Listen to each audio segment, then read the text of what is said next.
आप मंदिर के अंदर बैठे हैं, आपने एक पत्थर सामने रख लिया है और उस पत्थर को ईश्वर मानने लगे हो, ये कितनी गलत बात है। पाथर पूजे हरि मिले तो मैं पूजूं पहाड़। अगर ये पत्थर पूजने से ईश्वर मिल जाता है तो मैं ये छोटा पत्थर क्यों पूजूंगा, मैं तो पूरा हिमालय ही पूजूंगा, बहुत ज़्यादा ईश्वर मिल जाए। तो ये उन्होंने देखा कि धर्म के नाम पर जो कुछ चल रहा है वो वास्तविक धर्म नहीं है। वास्तविक धर्म का संबंध हृदय से है, प्रेम से है। जो तुमने 2.5 अक्षर प्रेम की बात कही, कबीरदास ने बाह्याडंबरों को, जो कूड़ा करकट उस समाज में फैला हुआ था धर्म के नाम पर, वैचारिकता के नाम पर, अध्यात्म के नाम पर, उसका उन्होंने विरोध किया और उन्होंने बताया कि वास्तविक धर्म प्रेम का धर्म है। जी। किसके प्रति प्रेम का धर्म? जी। ईश्वर के प्रति। लेकिन ईश्वर के प्रति जो प्रेम है वो सीधे सीधे नहीं आ जाता है, मनुष्य मात्र के प्रति प्रेम। क्यों? क्योंकि कबीर का ईश्वर जो है हर एक मनुष्य में व्याप्त है।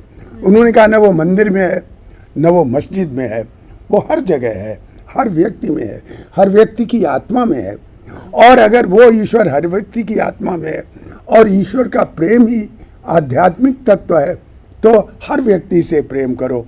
ये उनके 2.5 अक्षर प्रेम के बड़े से पंडित हो। ये जिसने जान लिया कि ईश्वर सर्वव्याप्त है, मंदिर और मस्जिद और मूर्ति और कुरान और गीता और रामायण इन तक सीमित नहीं है, तो आप मनुष्य मात्र से प्रेम करेंगे और वो मनुष्य मात्र के प्रति जो प्रेम है वही ईश्वर की भक्ति है। या ईश्वर की भक्ति वही कर सकता है जिसके प्रेम में इतनी व्यापकता हो। जी बिल्कुल। और इसीलिए शायद ईश्वर के उस साकार रूप को जो सीमित है उन्होंने अपना माध्यम नहीं बनाया। उन्होंने अपनी जो धार्मिक भावना है उसे व्यक्त करने के लिए निराकार ईश्वर का सहारा लिया और उन्होंने कहा है हृदय सरोवर है अविनाशी। और ये जो अविनाशी ब्रह्म है, निराकार ब्रह्म है, उसी की उपासना के तहत वो कहते हैं जाके मुख माथा नहीं, ना ही रूप कुरूप, पुहुप बास से पातरा, ऐसा तत्व अरूप। जो अरूप तत्व है, जो पुष्प की सुगंध से भी पतला है, ऐसा जिसका मुख नहीं है, माथा नहीं है, जिसका रूप और स्वरूप, कुरूप का मतलब है यहाँ स्वरूप, स्वरूप कुछ भी नहीं है, वो जो निराकार है, जो ब्रह्म है, उसकी मैं उपासना करता हूँ। और उस निराकार के लिए सर आप क्या वो उन्होंने एक जगह और भी कहा है कि एक निरंजन अल्लाह मेरा, हिंदू तुरक दुहू नहीं मेरा। और वो जिस तरह से सर ने अभी बताया कि वो क्रिया कर्मों को, कर्म कांडों को वो अलगाव उससे रखना चाहते हैं, तो उसके लिए कहते हैं राखों व्रत न महरम जाना, तिसही सुमेरूं जो रहे निदाना, पूजा करूं न निमाज गुजारूं, एक निराकार हृदय नमस्कारूं, ना हज जाऊं न तीरथ पूजा, एक पिछाया तो का दूजा, कहे कबीर भरम सब भागा, एक निरंजन सुमन लागा। तो ये निरंजन इनका जो है उसमें उनका रमना, उसके बारे में सर आप बताइए। हाँ, वो निरंजन तो पारिभाषिक शब्द है जी। उसके ऊपर आचार्य हजारी प्रसाद द्विवेदी ने कबीर में अलग से चर्चा की है और यह हमारे लिए प्रासंगिक नहीं है क्योंकि यहाँ निरंजन जो है वो ब्रह्म के लिए प्रयुक्त हुआ। के लिए जी। मतलब उन्होंने एक ऐसे ब्रह्म की अवधारणा हमारे सामने प्रस्तुत की जी। जो न तो मंदिर में रहता है न मस्जिद में रहता है, जी। जो सर्वव्याप्त है। जी। और इस तरह से सर्वव्याप्त है, उन्होंने कहा कि वो मेरे अंदर है। लेकिन साथ ही उन्होंने, कबीर बहुत तार्किक थे। कबीर ने कहा अगर मैं कहूँगा कि वो मेरे अंदर है तो सारा जग लज्जित हो जाएगा। कबीर के अंदर ब्रह्म है, मैं तो ब्रह्महीन हूँ। लेकिन उन्होंने कहा कि अगर मैं कहता हूँ कि कबीर ब्रह्म बाहर है तो मैं झूठ पढ़ूंगा, क्योंकि ब्रह्म मेरे अंदर भी है जी। तो उन्होंने ये बात सब बहुत अच्छी तरह से लोगों को समझाई कि ब्रह्म जैसा है वैसा रहने दो उसको जी।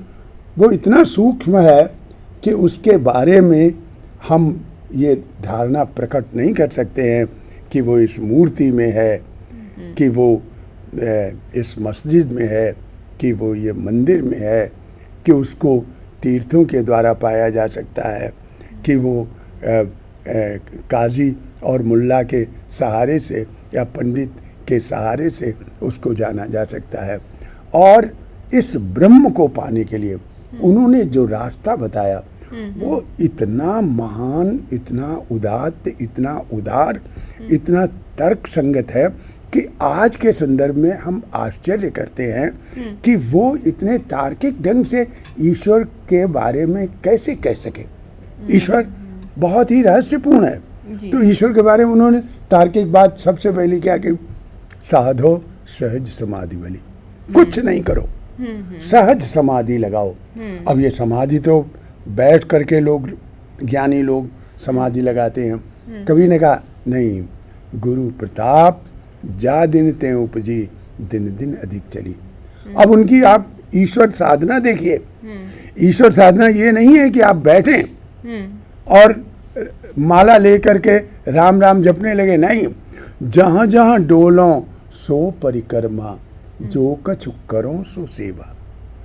मैं जो काम करता हूँ वो ईश्वर की सेवा है जी। कर्तव्य के प्रति, कर्म के प्रति इतना महान दृष्टिकोण शायद और किसी का भी नहीं जितना कबीर के। जो कछु करो, हाँ। जब शोभो तब करो दंडवत, पूजो और न देवा। कहो सो नाम, मैं जो कुछ बोलता हूँ वो ईश्वर का नाम है। कितनी पवित्र वाणी आप बोलेंगे, किसी का दिल नहीं दुखाएंगे, तभी आपकी वाणी में ईश्वर आएगा। कहो सो नाम, मैं जो कहता हूँ वो ईश्वर का नाम है। ये साधारण बात नहीं है। आप ऐसी कोई भी बात नहीं कहेंगे जिससे दूसरे का दिल दुखेगा, जिसके दूसरे को पीड़ा पहुंचेगी। जहाँ पीड़ा आपकी भाषा से दूसरों पीड़ा देने की बात निकल गई, वो ईश्वर की भाषा हो गई। कहो सो नाम, सुनो सो सुमिरन। किसी की बात से मैं दुखी नहीं होता हूँ। मुझे लगता है ईश्वर का नाम सुन रहा हूँ। कितनी उदारता है, कितनी क्षमा है उस व्यक्ति में। तो कबीर ने जब निर्गुण ब्रह्म की बात की तो वो कोई दार्शनिक चिंता प्रकट नहीं कर रहे थे जी।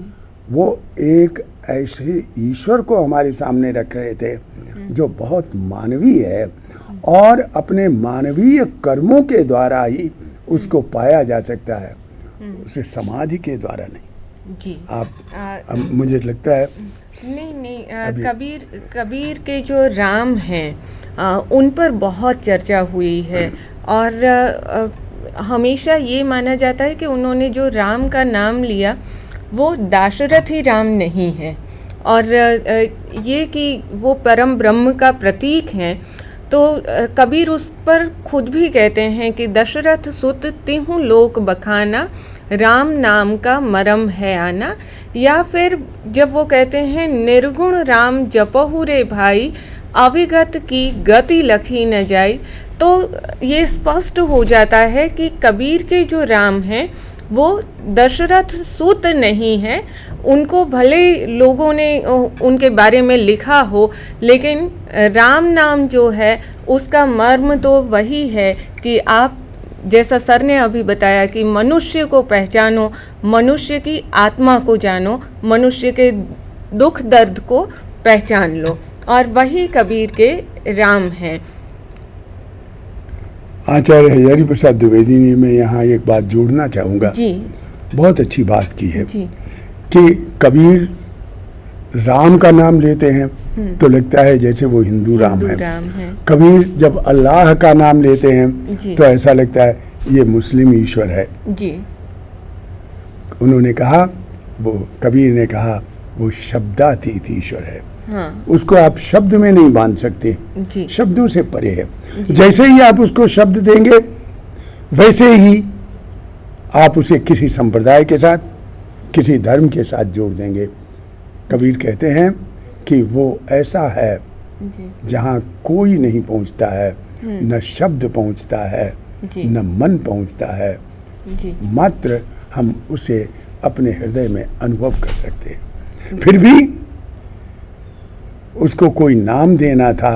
हाँ। और ये मर्यादा है कबीर की, या मात्र व्यक्ति मात्र की मर्यादा है कि वो ऐसे विराट तत्व को जब हमारे सामने रखना चाहेगा तो वो कोई न कोई नाम देगा। दशरथ सुत राम नहीं है, बल्कि राम उस विराट तत्व का नाम है जिसकी बात कबीर कहते हैं। जी। कबीर ने बहुदेववाद का विरोध किया था और उन्होंने जो त्रिदेव हैं, ब्रह्मा, विष्णु और महेश, इन तीनों को मायाग्रस्त बताया था।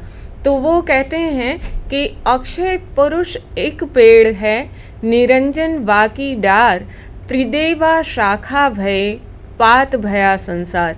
ये त्रिदेव अगर शाखा रूप न होते तो पत्ते बनने की नौबत संसारिक प्राणी को नहीं आई होती। ये त्रिदेव जो हैं उन्होंने ही मनुष्य को मायाग्रस्त बनाया और इसलिए वो हमेशा त्रिदेव की उपासना से बचते रहते हैं और ब्रह्म की उपासना की प्रेरणा देते हैं। कबीर की सबसे बड़ी विशेषता उनका रहस्यवाद है और इसीलिए उनका जो रहस्यवाद है उसमें दो तरह की चीज़ें हमको देखने को मिलती हैं। एक तो भावात्मक रहस्यवाद और दूसरा साधनात्मक रहस्यवाद। तो जहाँ भावात्मक रहस्यवाद है वहाँ 3 अवस्थाओं में हम इसे पाते हैं। एक तो दिव्य के दर्शन पर आश्चर्य प्रकट होता है, उन्हें लगता है कि जो ब्रह्म है वो उनका प्रिय है, प्रेमी है या पति है, और उस रूप में कबीर उन्हें देखते हैं और वो कहते हैं ना कि मैं तो राम की बहुरिया। तो ये रहस्यवाद के तहत वो अपने आप को राम की बहुरिया बताते हैं और वहाँ पर वो राम के यानी परम ब्रह्म के दर्शन से बड़े आश्चर्यचकित हो जाते हैं और कहते हैं कि कहत कबीर पुकार के अद्भुत कहिए ताही, जो देखा है वो अद्भुत है। उनकी जो द्वितीय अवस्था होती है उसमें परमात्मा से मिलन की आकांक्षा या विरह मिलन की बात या आशा निराशा की बात आती है। वो कहते हैं आँखड़ियाँ झाई पड़ी, पंथ निहारी निहारी, जीभड़ियाँ छाला पड़ा, राम पुकारी पुकारी। तो ये जो उनकी स्थिति है कि राम को पुकार रहे हैं, उस परम ब्रह्म को पुकार रहे हैं और उन्हें वो मिल नहीं रहा है, वो प्राप्त नहीं हो रहा है, तो वो बड़े बेचैन हैं। तीसरी जो अवस्था है उसमें आत्मा और परमात्मा का ऐक्य हो जाता है और वो कहते हैं कि दुल्हन गावहु मंगलाचार, हम घर आए राजा राम भरतार। उसके अलावा उन्होंने जो साधनात्मक रहस्यवाद की बात कही है वहाँ हठ योग के माध्यम से परमात्मा से मिलन की बात आती है, जहाँ पर उलट बांसियों का प्रयोग हुआ है। और इसके तहत वो कहते हैं झीनी झीनी बीनी चदरिया या जल में कुंभ, कुंभ में जल है, बाहर भीतर पानी, फूटा कुंभ जल जल ही समाना, यह तत्कथ्यो ज्ञानी। तो सर ये जो उनका साधनात्मक रहस्यवाद है ये माना जाता है कि ये सिद्धों की परंपरा से चला आया है और ये किस प्रकार से नाथों, सिद्धों और फिर कबीर तक, और इस रहस्यवाद के ऊपर हम थोड़ा सा मैं जानना चाहूँगी कि आपके क्या विचार हैं। हाँ, तुमको ख्याल होगा जी। कबीर के रहस्यवाद की आज से लगभग 50-60 वर्ष पहले बहुत चर्चा हुई। जी। डॉक्टर राम कुमार वर्मा की एक पुस्तक ही है कबीर का रहस्यवाद। जी। और उनको एक रहस्यवादी कवि के रूप में उन्होंने प्रस्तुत किया। जी। उसी में उन्होंने भावनात्मक रहस्यवाद और साधनात्मक रहस्यवाद जैसे रहस्यवादों की चर्चा की। जी। लेकिन सबसे पहले मैं विद्यार्थियों को ये बताना चाहूँगा कि ये रहस्यवाद है क्या चीज़। जी। उनके लिए ये रहस्यवाद रहस्य बनकर न रह जाए, ये बहुत ज़रूरी है। जी। असल में कबीर ने जिस ब्रह्म की बात की, जिस ईश्वर की बात की, जी। उसके बारे में जैसे तुमने कहा पोपवास्ते पातरा, ऐसा तत्व अनूप। हाँ। ऐसा अनुपम तत्व है जो पुष्प की सुगंध से भी सूक्ष्म है। और उसको कहें, कबीर ने कहा एक कहो तो है नहीं।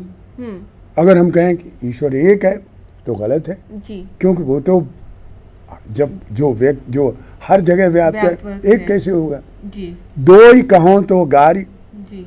अगर मैं कहूँ कि ईश्वर मेरे में भी है, ईश्वर कहीं और भी है, तो दो हो जाते हैं, तो दो कहना भी गलत है। जैसा है तैसा रहे कहे कबीर विचार। अब ये जैसा है तैसा न उसको भाषा से प्रकट किया जा सकता है, न ज्ञान से उसे जाना जा सकता है, न साधना से उसे जाना जा सकता है। तो वो उसकी भक्ति कैसे की जाए। आचार्य रामचंद्र शुक्ल ने यही कहा कि भाई न जिसका रूप है, न जिसका रंग है, न जिसका आकार है, ऐसा अगर ईश्वर है तो उसकी भक्ति कैसे की जा सकती है। भक्ति करने के लिए तो कोई बिंब होना चाहिए, कोई स्वरूप होना चाहिए। आपका तो ईश्वर स्वरूपहीन है।